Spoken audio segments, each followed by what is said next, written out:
The coastal communities in the Philippines are at risk of losing their livelihoods as the country embarks on projects to address infrastructure gaps. Bernal has more in the last of our three-part series on the threats to the Philippines' oceans. Rural coastal towns are among the most vulnerable to climate change. And what happens in urban centers can have an outsized impact on them and the marine environment they rely on. Rush hour in Metro Manila means heavy traffic and bustle. As the city expands, more and more land is needed to meet the needs of its growing population. Proponents say land reclamation may help ease the congestion, but it also means the loss of large swaths of marine habitats. Here in the Philippines, reclamation often involves dredging the seabed to acquire sand to create land. 66-year-old Marciano Arcana has been fishing since he was 11. He has seen shrimp and crab populations deplete since dredging activities near their fishing grounds started over 2 years ago. His income, he says, has plummeted to about 1/8 of what it used to be. May namang pagkakaiba noon at saka ngayon na andyan yung dredging. Medyo humina ngayon.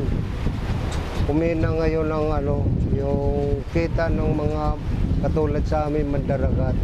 Katulad niyang nagde-dredging karaniwan, nalabo ang tubig. Katulad niyang panisid ang hanap buhay namin.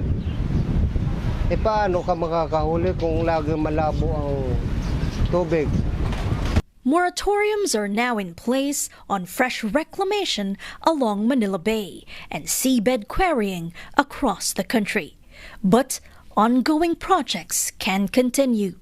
Even without reclamation, coastal development risks damaging marine habitats. Sediment runoff can smother coral reefs, affect marine life, and hurt livelihoods. As you can see in this community, the houses are just a few meters away from an ongoing construction. And what I've noticed here is that each time heavy machinery drives by, such as a backhoe earlier, you can really feel the ground shaking. Now, striking a balance among ensuring community welfare, protecting the environment, and addressing infrastructure gaps has always been a challenge in developing economies like the Philippines. 75-year-old Benilda Salcapaño sells dried fish for a living. But construction along their coast is slowly creeping into the area where she used to dry fish. Siguro mga 3 buwan na hindi kami nakakapagtuyo. Siyempre po ma'am, dito kami kumikita, andito ang hanap buhay namin. Kung lilipat kami sa ibang lugar, di namin alam kung ano yung magiging buhay namin doon. Pag sa tabing dagat kayo, madali ang hanap buhay. In Batangas City, community members say they fear their fishing grounds are shrinking. Batangas City is host not just to gas plants, but also an international port. Fishing is prohibited within a certain distance from the routes of vessels that load and unload cargo. In the 1990s, hundreds of families were displaced due to a reclamation project for that port behind me.